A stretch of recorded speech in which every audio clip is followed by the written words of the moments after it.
Dirt programming ল্যাঙ্গুয়েজের প্রথম ভিডিওতে আমরা দেখব একটা ডার্ট ফাইল কিভাবে ক্রিয়েট করতে হয় এবং এই ডার্ট ফাইলে কিভাবে কোড লিখতে হয়, অর্থাৎ ডার্ট প্রোগ্রামিং ল্যাঙ্গুয়েজের স্ট্রাকচার সম্পর্কে, এবং টুকটাক কোনো কিছু কোড লিখবো আমরা, কনসোলে কিছু প্রিন্ট করব এবং হচ্ছে কমেন্ট কিভাবে লিখতে হয় সে সম্পর্কে জানবো। তো চলুন শুরু করি। ফার্স্ট আমরা ডার্ট ফাইল কিভাবে ক্রিয়েট করতে হয় সেটা দেখি।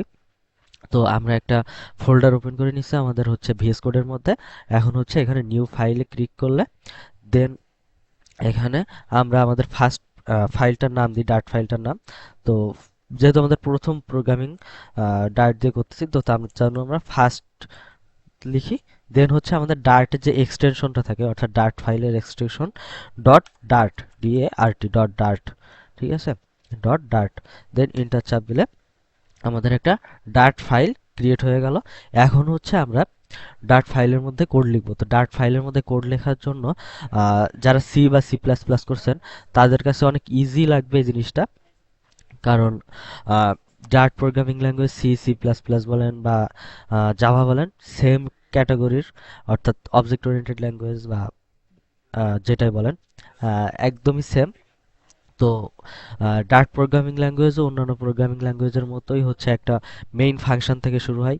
যারা নতুন তাদের জন্য বলি, যে কোনো প্রোগ্রামিং ল্যাঙ্গুয়েজ একটা মেইন ফাংশন থেকে শুরু হয়। অর্থাৎ জিনিসটা আপনি এমনভাবে ইমাজিন করতে পারেন যে, মনে করেন একটা গাছ মেইনলি শুরু হয় কোথা থেকে, একটা বীজ থেকে দেন গাছের আরো বিভিন্ন শাখা প্রশাখা গজায়, বা গাছের একটা কাণ্ড থাকে, যে কাণ্ড থেকে আরো শাখা প্রশাখা গজায়। তো গাছের কাণ্ডটাকে আপনার মেইন ফাংশন ধরে নিতে পারেন, বা মেইন ফাংশন থেকে আর কি সবকিছু শুরু হয় যে কোনো ধরনের প্রোগ্রামিং ল্যাঙ্গুয়েজের। তো চলুন আমরা মেইন ফাংশন কিভাবে ডাইরেক্টলি ডিক্লেয়ার করব সেটা দেখি। ফাংশন ডিক্লেয়ার করার জন্য ফার্স্ট থাকে হচ্ছে ফাংশনের রিটার্ন টাইপ, অর্থাৎ একটা ফাংশন কি রিটার্ন করতেছে। যদিও আপনাদের এত কিছু না জানলেও হবে আপাতত, জাস্ট দেখেন আমি যেভাবে করতেছি আপনারা জাস্ট রিপিট করেন, ঠিক আছে। তো এখানে হচ্ছে কোনো কিছু আমাদের মেইন ফাংশন কোনো কিছু ডাটায় রিটার্ন করবে না। তার জন্য হচ্ছে আমাদের ভয়েড, ভয়েড অর্থাৎ শূন্য, মানে ফাঁকা, কোনো কিছু ফাঁকা, অর্থাৎ কোনো কিছুই রিটার্ন করবে না, ঠিক আছে। তো ভয়েড দেন হচ্ছে মেইন, দেন আমাদের ফার্স্ট ব্র্যাকেটের মধ্যে মেইনলি হচ্ছে আমাদের অন্যান্য ফাংশনে আমরা প্যারামিটার পাস করি। তো ফার্স্ট মেইন ফাংশনে আমাদের হচ্ছে কোনো কিছু পাস করার নাই, তো ফাঁকা রেখে দিই। বা কোনো কিছু পুরনো প্যারামিটার পাস করতে হলে ওখানে হচ্ছে প্যারামিটারের টাইপ এবং ভেরিয়েবলের নাম দিয়ে পাস করতে হয়, যেগুলো আপনাদের এখন না জানলেও হইতেছে। জাস্ট আমি যেটা করতেছি আপনারা জাস্ট সেম জিনিসটা আপনারা প্র্যাকটিস করেন, তাইলেই হবে, এত কিছু জানার দরকার নেই। জাস্ট মনে রাখেন মেইন ফাংশন ক্রিয়েট করার জন্য একটা ভয়েড, দেন হচ্ছে মেইন, তারপরে first bracket, then second bracket দিয়ে সেকেন্ড ব্র্যাকেটের মধ্যে আমরা যেটা লিখবো সেটা হচ্ছে আমাদের মেইন কোড, ঠিক আছে। এটা হচ্ছে আমাদের ডাইরেক্টের কোড লেখার জন্য স্ট্রাকচার, ঠিক আছে। অর্থাৎ আমরা কোথায় কোড লিখবো, এইটার মধ্যেই কোড লিখবো, ঠিক আছে। মানে মেইন ফাংশনের মধ্যে কোডটা লিখতে হয়। তো মেইন ফাংশনের বডিতে আমরা চলে আসলাম। আসার পর এখন আমাদের যেটা কাজ, ফার্স্ট অফ অল আমরা হচ্ছে আহ, আমাদের কোডের রিডেবিলিটি বাড়ানোর জন্য আমরা যেটা করি সেটা হচ্ছে কমেন্ট লিখে দিই। অর্থাৎ আমরা দেখা যাইতেছে 1000 বা 10,000 লাইনের কোনো কোড লিখলাম, এখন নতুন কোনো ডেভেলপার এসে ওই কোডটাকে মডিফাই করতে গেলে তো কিছুই বুঝবে না যে আমরা কোথায় কি করছি। তার জন্য আমাদের কি করতে হয়, আমাদের কোডে কমেন্ট অ্যাড করতে হয়। অর্থাৎ আমরা কমেন্ট করে করে জানায় দিই যে আমরা এখানে এই কাজটা করছি, এখানে এই কাজটা করছি। তো যে কোনো প্রোগ্রামিং ল্যাঙ্গুয়েজের মতো ডার্টেও কমেন্ট রাখার জন্য ডাবল স্ল্যাশ দেন হচ্ছে আমরা কমেন্ট লিখি, ঠিক আছে।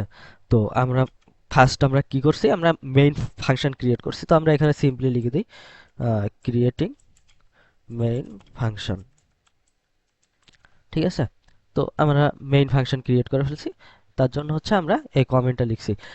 মেইনলি যে কাজটা করে ডার্টের যে কম্পাইলার বা যে কোনো প্রোগ্রামিং ল্যাঙ্গুয়েজের কম্পাইলার, এই যে কমেন্টগুলাকে ইগনোর করে, অর্থাৎ কমেন্টগুলা তাদের ইসের মধ্যে নেয় না। তো ফার্স্ট হচ্ছে আমরা লিখে দিলাম যে ক্রিয়েটিং মেইন ফাংশন। আমরা চাইলে যে কোনো জায়গায় কমেন্ট অ্যাড করতে পারি, এটা নিয়ে কোনো প্রবলেম নেই। এটা হচ্ছে আমাদের গেল সিঙ্গেল লাইন কমেন্ট। এখন হচ্ছে সিঙ্গেল লাইন কমেন্ট আর মাল্টিপল লাইন কমেন্টের মধ্যে পার্থক্য হলো এটাই, যে হচ্ছে সিঙ্গেল লাইন কমেন্টের মধ্যে আমি যদি কমেন্ট লিখি পরবর্তী লাইনে গেলে ওইটা আর কমেন্ট হিসাবে থাকবে না, কিন্তু মাল্টিপল লাইনের কমেন্টটা কি হয়, মাল্টিপল লাইন কমেন্ট আমি যতক্ষণ শেষ না করব ততক্ষণ পর্যন্ত ওইখানে যতই আমি লাইন অ্যাড করি প্রবলেম হয় না। দেখেন মাল্টিপল লাইন কমেন্টটা কিভাবে ডিক্লেয়ার করতে হয়, ফার্স্ট স্ল্যাশ দেন হচ্ছে স্টার, দিলাম। দেওয়ার পরে আমি মনে করেন এই লাইনে গিয়ে কমেন্টটা আমার শেষ করব। তার জন্য ফার্স্ট হচ্ছে স্টার, দেন স্ল্যাশ, অর্থাৎ শুরু করছি যেভাবে সেভাবেই তার উল্টাভাবে শেষ করব। জিনিসটা এই। এখন আমি চাইলে এখানে 1000 লাইন কমেন্ট এখানে দিয়ে দিতে পারি, ঠিক আছে? এটা নিয়ে কোনো প্যারা নাই। তো এভাবে হচ্ছে আমাদের single line and multiple line comment লিখে this is an this is a multi LTI multiple line comment, ঠিক আছে? তো এভাবে হচ্ছে আমাদের কমেন্ট লিখতে হয়। যে কোনো প্রোগ্রামিং ল্যাঙ্গুয়েজের মতোই ডার্ট প্রোগ্রামিং ল্যাঙ্গুয়েজে সেম ভাবে আমরা কমেন্টটা লিখে থাকি। এখন আসি আমরা কমেন্ট কিভাবে লিখতে হয় সেটা শিখলাম, মেইন ফাংশন কিভাবে ক্রিয়েট করতে হয় সেটা শিখলাম।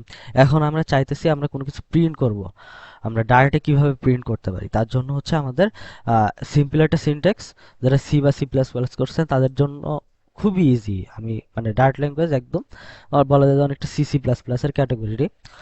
সিতে আমরা প্রিন্ট এফ লিখতাম, ডার্টে সেটা সিম্পলি হচ্ছে আমরা জাস্ট প্রিন্ট লিখে দিলাম।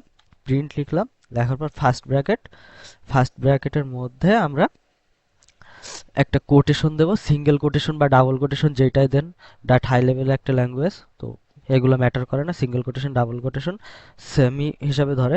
তো আমরা সিঙ্গেল কোটেশন দিলাম, দেওয়ার পরে লিখলাম হচ্ছে আমাদের চ্যানেলের নাম মুনতাসির আসিফ, ঠিক আছে?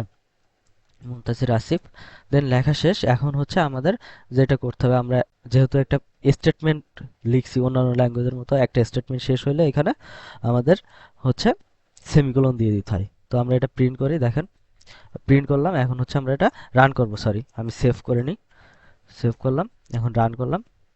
দেখেন আমাদের মুনতাসির আসিফ প্রিন্ট হয়ে গেছে। এখন আমরা পরবর্তীতে চাইলে আরেকটা লাইন আরেকটা প্রিন্ট করি, প্রিন্ট, দেন হচ্ছে আমি লিখলাম সাবস্ক্রাইব সাবস্ক্রাইব মাই চ্যানেল।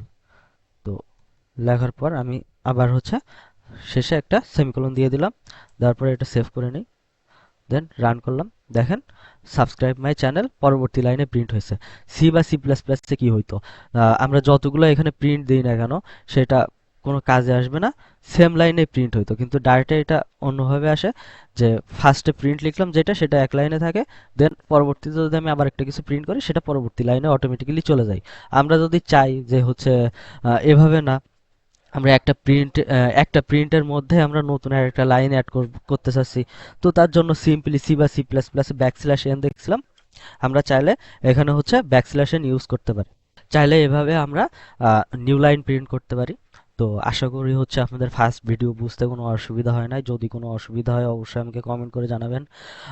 এবং আমি ট্রাই করব এই ডার্টের প্লেলিস্টটা একদম বেসিক টু অ্যাডভান্স, অর্থাৎ মোর অ্যাডভান্স লেভেলের যতগুলো টিউটোরিয়াল আপনাদের এখানে দেওয়া যায় দেওয়ার ট্রাই করব। বেসিক ওওপি, দেন ওওপি তো থাকবেই। তো যতটুকু সম্ভব আমি ট্রাই করব আপনাদের প্লেলিস্টটাকে অনেক বড় করার, অনেক ডিপলি যাওয়ার। তো আশা করি আপনাদের আজকের টিউটোরিয়ালটা বুঝতে কোনো অসুবিধা হয় নাই। যদি কোনো অসুবিধা হয় অবশ্যই আমাকে কমেন্ট করে জানাবেন। আজকে এ পর্যন্তই। ধন্যবাদ সবাইকে।